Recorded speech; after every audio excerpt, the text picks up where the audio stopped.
Hey everybody, welcome back to this week's Dark Avenger comic book review. Moving along, we have the first X-Men number 3.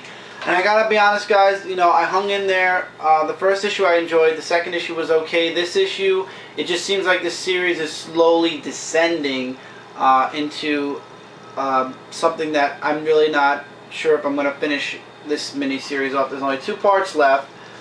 But you see the development with Charles Xavier in the middle of this book, where he's starting to move towards his interests are moving towards the protection of the mutant kind, especially because he finds out what the government has planned for the mutant menace, and that's in the middle of the book. While at the very beginning of the book, Wolverine and the other X-Men are trying to get Namor, who doesn't know who he is yet, to join his X-Men, so to speak. And Namor has some type of amnesia, I believe, or something like that. He still says Imperiex Rex, but I don't know. Apparently he has some type of I don't know. He's got like some type of amnesia or anything. I was gonna say amnesia. And Sabretooth is starting to question the whole thing, and Wolverine's like, if we back down now, if we show weakness, we're gonna fail. They're gonna know they won, and they're gonna know they're gonna get us. And he's like, you better be right about this. And then it turns out, I forget this being's name.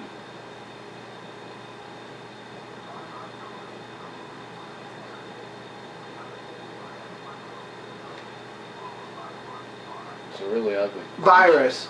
Yeah. Called the Virus. And basically he sucks the life out of, and controls anybody he's hosting, or whatever host he has. And it turns out it's Yeti's brother, and this is a way to get the Wolverine and his team to go in and save Yeti's brother, so they can. There's basically a plan that they have, and basically Wolverine does save Yeti's brother, but it turns out Virus had something. It was all part of the plan, and that now we're gonna see what happens next, and that's why I'm like. You could see that in the next issue or the issue after that, Wolverine's team's going to fail, Xavier is going to start his school, and there you go. The artwork by Neil Adams is pretty good, and even the story with Christos Gage writing it as well. I'm just not as... I guess you could say these past couple of books, including the next one, I have more of a pessimistic attitude towards, or like a negative attitude towards. If you've been buying first X-Men, I would definitely say finish up the series. But I know a lot of people actually asked me why I was picking this up, and I wanted to give it a chance. I actually gave Neil Adams a chance with Batman Odyssey's miniseries, and I ended up dropping that halfway through as well. I decided to try with the first X-Men, but it seems to be I'm in the exact same predicament I was in when I was reading Batman Odyssey. It just, halfway through, I just really don't... It's just not gripping me. It's not holding me anymore. So I don't know if I'll be getting issue 4. It's a possibility. I leave it up to you guys. But basically just like Batman Odyssey. This book is Wolverine 314. This book is a bit better than the first X-Men, but at the same time it leaves out a lot of stuff. It takes up really after... it doesn't take up after the... It takes up after the last story arc. It doesn't take up after the events of the Dr. Rot story arc. However, the very beginning of this issue are the ramifications of the Dr. Rot story arc, where Melita's trying to explain to Wolverine who she is, trying to get him to remember, and I don't know, she says that they're broken up. However, at the same time, I guess she still loves him, so obviously she wants to get back together with him. And then out of nowhere, this person shows up, and her name is Vanessa, and Wolverine remembers her, and that pisses Melita off. She goes home. And then Wolverine's like, what are you doing here? I thought you were dead. She explains she's not, in a whole long-winded thing. And then Wolverine's like, why are you here? And she's like, we've been working together, but we parted ways decades ago. And he's like, why are you here still? I don't understand. What changed all this? And she's like, they found her, and we don't know who she is until you turn the page, and it turns out it's the Dreaming Maiden, the person from the cover.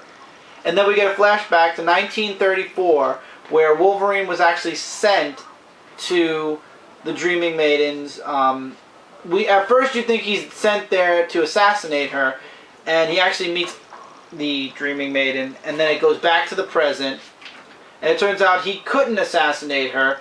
he instead chose to take her and hide her out somewhere else. However, everybody else believed back then that he killed her and that was it. Now, the others they found out she's alive and they want to kill her. So it's up to Wolverine basically to save her. And how did they find out that she's still alive? They started to dream again.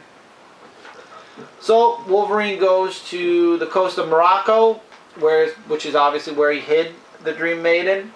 And he meets up with another person called Alyssa Bloodstone. I'm sure half of you people know who she is. I don't. This is the first time I'm actually hearing about this character at all.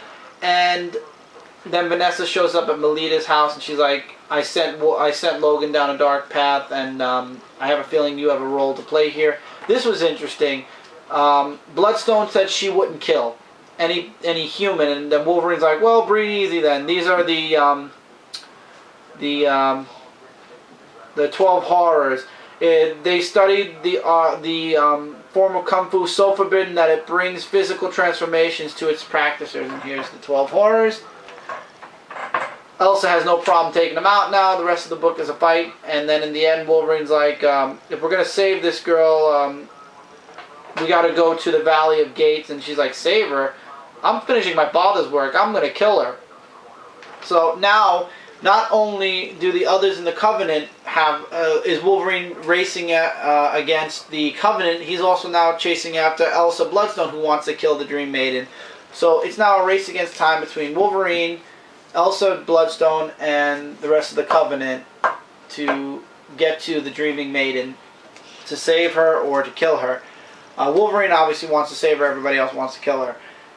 It's an interesting story arc to end the Wolverine line, and then we're going to start up with the Savage Wolverine in about 3 or 4 months. It's an interesting story arc. I would definitely say to check it out. The artwork is really good in the book, I will say that. But I don't know. I guess the next issue will give us more information. I'd like to see more of a flashback to what Wolverine did in 1934, but all we know is he came face to face with the Dreaming Maiden, and that's it. Then the rest of the book is all about him trying to find her. He doesn't find her. Him and Elsa Bloodstone fight the 12 horrors. Elsa Bloodstone is, just like the others in the Covenant, want to kill the Dream Maiden. And now basically he told her where he wants to go next. And now he basically has to race against her to get there first. Interesting, yeah, huh? Very interesting. Next we have Avengers, number 31, with the Avengers Disassemble logo. Let me see that. Right on the corner. Oh wow! I kind of found that interesting, and it's kind of ironic. This is the last story arc for Brian Michael Bendis and the last story arc for Avengers before they relaunch for the 7th time. No joke, the 7th time, or 6th or 7th time, whatever. Anyway, starts off with somebody, we don't know where this person is. We know it's a she, obviously, but she's racing away from these people. She's basically being shot at. Somebody's trying to get at her, and we don't know why yet. And that's basically all they give you at the beginning of this book. And then we jump into where the Avengers are, and this takes place after AVX. Everybody's tuckered out. Everybody's sleeping. I especially love the panel with Spider-Man at the top of Stark Tower, just chilling in his hammock. And then Captain America's mug, Avengers number. Yeah, Captain America is the only one awake, and he's watching the news about everything that's been going on around the world since AVX with Scott Summers and everything. And then this is the only interesting part of the whole book. Simon Williams shows up, and remember from before, he was just hell-bent on destroying the Avengers, shutting them down, stopping them, and he actually exposed them during the annuals and everything. And he's like, I owe you guys an apology, and I'm guessing sorry just doesn't cover it. And Cap's like, no, it doesn't. But just tell me, why? Why did you do this? What happened to you? And he tries to explain it to Cap. He's like, sometimes I get mad and I hate you guys, but then I really stop and remember how much I love all of you and how much all this means to me. And I know you don't understand. He's like, well, help me to understand. Let me help you. And he's like, once an Avenger, always an Avenger. You know, let us help you. And then he's like, the thing is, Cap, and he's about to explain why Cap can't help him. And then the Red Hulk steps in, and it's a fight between Simon Williams and the Hulk, the Red Hulk. And he takes him out, and he's like, don't worry, I'll earn my way back. And he disappears. And then we go back once again to this mysterious person who was being chased before. And she's like, I need to get a message off. And then she actually shows the Avenger card. And we still don't know where she is. You know, it looks like she's on an alien world. Turns out she's not. She gets the message out to Iron Man and the rest of the Avengers, and it turns out the message isn't coming from outer space, it's coming from inner space. And the last thing we're left with, inner space, and the last thing we're left with is Captain America saying, who is it? So we find out, I guess, in the next issue who the Avenger is that's sending the message out.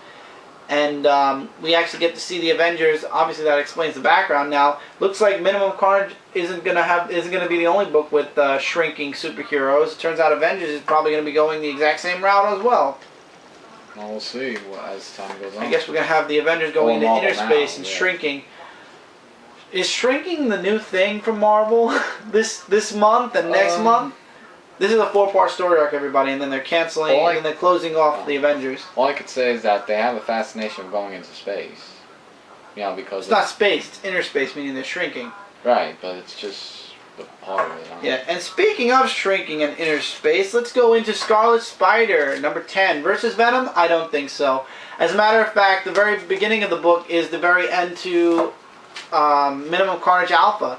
The way it ends is the way this book begins. The artwork is really good, though, I will say that. And it's Scarlet Spider coming face to face with Venom. Venom's like, do you know who I am? He's like, yeah, I know who you are, you're Venom. And he's like, well, he's like, what's happening here? That's what Kane is asking. And then, for some weird reason, Venom loses his cool and becomes the Venom we all know. And for some weird reason, Flash completely loses control. And it's like Kane versus the classic Venom for like 3 pages. And then Flash Thompson gains control again. And they find the survivor, which is the Doctor who we all thought died in the last issue of Carnage Alpha. And basically she explains to them about the Prometheus machine and how they found a subatomic universe, and that's where Carnage went. And then like we have to go after Carnage, and then Scarlet's like, screw that, I ain't doing that. And he walks off, and it's like Venom actually asks, is there a way you could fix the machine? And she says she'll try. We then go down to the microverse where Venom is, Carnage is. I love saying Venom. Mm-hmm. And it turns out that Venom has they did Kathy. Very nice. Yeah, Carnage is nice, but I don't remember Carnage ever having a tongue. This is the first story that... No, Carnage never had a tongue. Yeah, he did. Carnage never had a tongue. I could have sworn he did. Nope. So the Doctor fixes the machine. Kane shows back up, and he's like, "Are you sure he's gonna come back?" And he's like, "Yeah, and we gotta do something." He's like, and I love this part right here where Kane says, "I know another idiot who talks about responsibility a lot." And then Venom says, "Yeah, I know a great man who does the same." Ready for this? Nope. So they jump in, and they both end up in 2 different places. Venom wakes up in a nice cozy forest, where he comes face to face with these people that want Venom to, what's the word? They want Venom to help, obviously, to get rid of Carnage. And Scarlet Spider wakes up with this man who has his entire face bandaged, and he's like, "Why are we here? What are you doing here?" He's like, "Preparing." And he's like, "Preparing for what?" "Preparing to die." Oh, wow. He's like, you could have let in with that. Spider-Man's in a worse predicament, well, Spider-Man's in a worse predicament than Venom. Yep, to be continued. Wow. I'm enjoying the artwork, I'm enjoying the story arc. I guess now we're all set. This could easily, without, obviously you needed Alpha because it would explain where the story started. But this is a perfect first issue. Alpha should have been considered like a 0 issue, if anything, and this is the first. So, Venom and Scarlet Spider are in the micro universe now, and they're going after Carnage. That's basically the whole thing, and this whole cover was basically a misleading. The only Venom that versed Scarlet Spider was when Flash lost control. How he lost control, I have no idea, and they really don't explain it. He just loses control. It's kind of funny how he lost control. Maybe it's a new symbiote thing. Because, you know, they're changing symbiotes left to right in the Marvel Universe, you know. Yeah, but I like this issue. I would definitely say, guys, you should be checking this miniseries out, the Minimum Carnage series. Now, the next 3 books are very interesting books. They are... We have 13 minutes ago. They are Wolverine and The X-Men 18, Captain America 18, and Invincible Iron Man 526. Each one of these books has a death in it. These two books use death as a way to resolve the main storyline, and this one has a death in it that pissed me off. So let's start off with the death in it that really pissed me off. Cover's misleading. Saying that off the bat. The Phoenix Force is gone. There's no Scott Summers at the Jean Grey School of Higher Learning. The X-Men are all fighting Scott Summers. This takes place during the final issue of Avengers vs. X-Men. However, the Phoenix Force does not show up at the Jean Grey School of Higher Learning. Husk quits the school because Kitty says there's something wrong, and I can't let you teach unless you actually, let us help you. Heidi is becoming weird, like literally, like she's finally just happy. Like before she was all like, oh, we're all going to hell, we're all going to die, miserable, and now she's got like this kind of like darker kind of feel to her. Even in this book, you can feel like that darker feel with her. And it turns out she's going to this church now, and Brew is in love with her. We all know that the Brew is in love with her, and he actually asks her out. Kitty Pryde starts a dance to get everybody's mind off of what's going on, and then we jump back into Professor Xavier, his death at the hands of Cyclops. Brew shows up at the dance, and it turns out that Heidi is dancing with Quentin Quire. Scary? I know. So Brew goes to the church where Heidi goes looking for resolve, and it turns out that there's something different. He figures out that there's something different about that place. And then it jumps back and forth between AVX-12 and this actual book. Turns out that the priest is a robot. It's all Cade Kilgore. I hate that kid. When are they going to kill him? When are they going to kill him? Of all the characters that have been dying lately, why is it so hard for Marvel to just give us one happy... When he dies, I'm going to have a party. Seriously? I will have a Dark Avenger comic review party. That will be the first... Does that count for Emma Frost too? No, Emma Frost... I will have a party if Cade Kilgore dies. I don't care if Emma Frost... I want him to die more than Emma Frost. I'll let Emma Frost live and become an X-Men again if they'll kill Cade Kilgore. Well, then that says a lot. And it turns out that...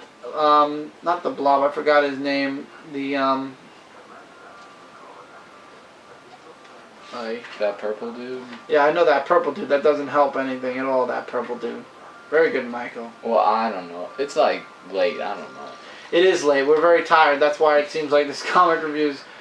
It said before. Glob Herman is a traitor.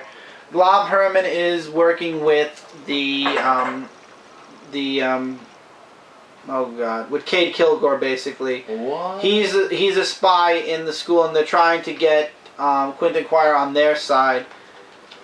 So, Brew attacks Cade Kilgore, and then, I'm not showing the last page, but they killed my favorite little guy in this issue. Cade Kilgore walks off. They fixed the priest robot, so Heidi's going to continue going down the darker path, and the first student dies at the Jean Grey School of Higher Learning. Oh, wow. However, I will give you guys some good news.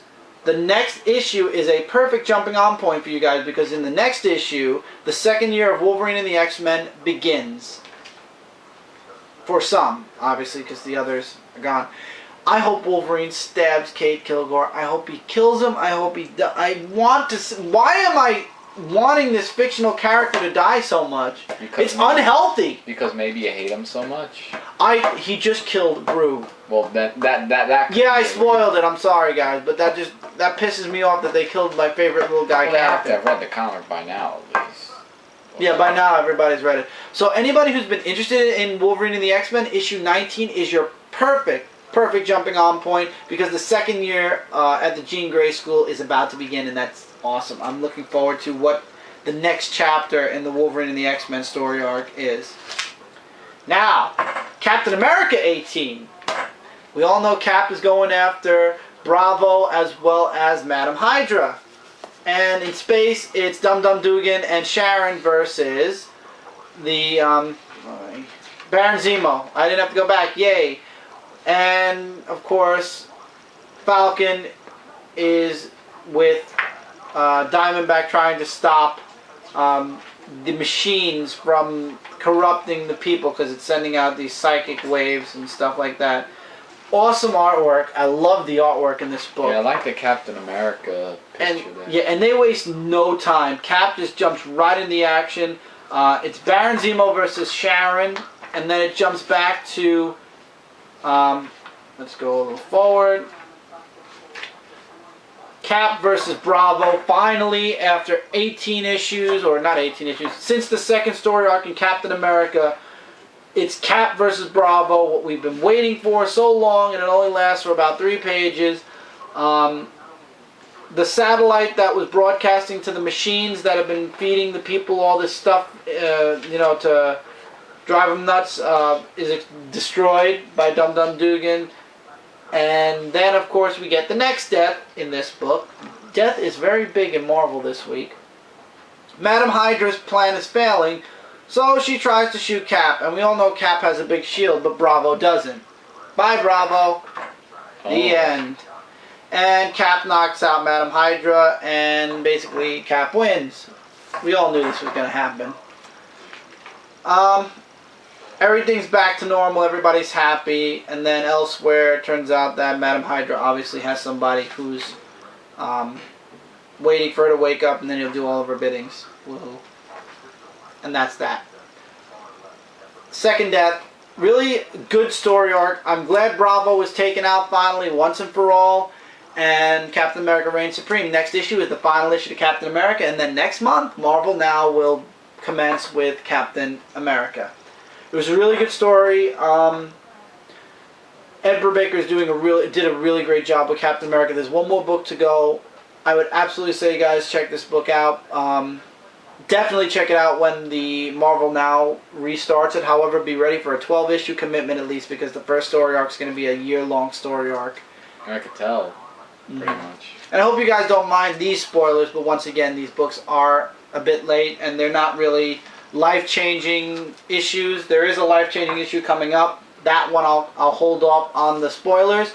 The last book that I'm giving a lot of spoilers away in is the Invincible Iron Man 526. As I said, guys, definitely not jump on friendly at all at this point anymore. Just wait for Marvel Now. However, for those of you who have been reading it like me, the final battle between Iron Man, the Mandarin, and the Mandarin's plan, basically. Artwork in this book's amazing. Story was as well just amazing. Pepper, spoiler here, destroys the rescue armor once and for all because it's been corrupted. Tony Stark and Stain go after Mandarin, and they're not faring too well at first, but then finally Pepper shows up with the Triumphant Division and the Dynasty, whom once again say, you were there for us, now we're here for you. And basically, finally, after some of about 10 issues, the tables finally turn in Tony Stark's favor, and the artwork, just amazing artwork. I want to try, like this page, even though it's just a back shot of the armor. But Tony Stark gains full control of himself. Well, he had full control, but basically if he didn't, his friends would have gotten it back for him. The artwork, the story, it just, that's it. The tides turned, Iron Man wins. Stain actually went after Ezekiel because Tony Stark was busy fighting off the drill and destroying the machines that were being possessed by the beings that were in the Mandarin's rings. While he was doing that, however, here's your spoiler for this book. Stain, or Zeke, kills Mandarin. The end. Mandarin's taken out permanently once and for all. And Iron Man gets pissed off. He's like, that's not how we do things. And then Stain's like, you literally just destroyed a possible alien intelligence, for God's sakes. What makes you the hero and me the villain in this? And he actually says, I don't know, Zeke. I don't know anymore. And then he's like, Stark to Resilient, we're coming home. And that's it. This book was awesome. The action was non-stop from point A to point B. The whole book was Iron Man and Stain. Finally, after so many issues of wanting it, we got the book that we've been begging for. The final showdown between Iron Man and Mandarin. And it ended great. There's one more issue for Iron Man, and then that's getting relaunched next month. I'm looking forward to the last issue. It's coming out, I believe, in 2 weeks. I should be buying it this Wednesday in my pre-order for 2 episodes from now.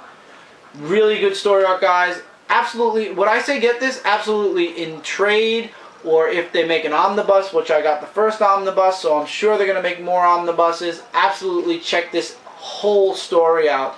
From point A to point B, Invincible Iron Man has been amazing. I did drop it between when they started Stark Resilient up until this point, but that was because there were certain story arcs that kind of had that like hiccup where it just flatlined for a bit.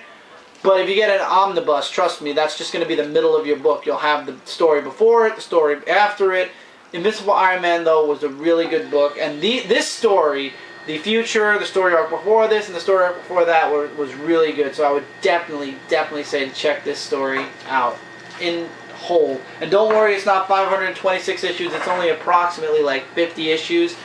So I'd say an omnibus, a huge omnibus, would definitely cover the entire run on the Invincible Iron Man. When Marvel will make it, I have no idea. If you can get all the back issues, I'd say do it that way.